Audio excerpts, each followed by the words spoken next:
ఎవరి గతి ఎటులున్నదో ఈశ్వరునికెరుక ఎవరికి విధముగా జరుగునో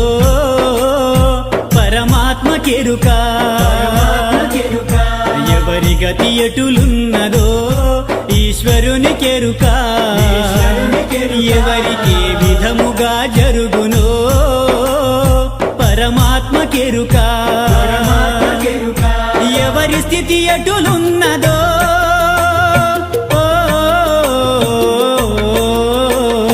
ఎగసి ఎగసి పడుటే కాని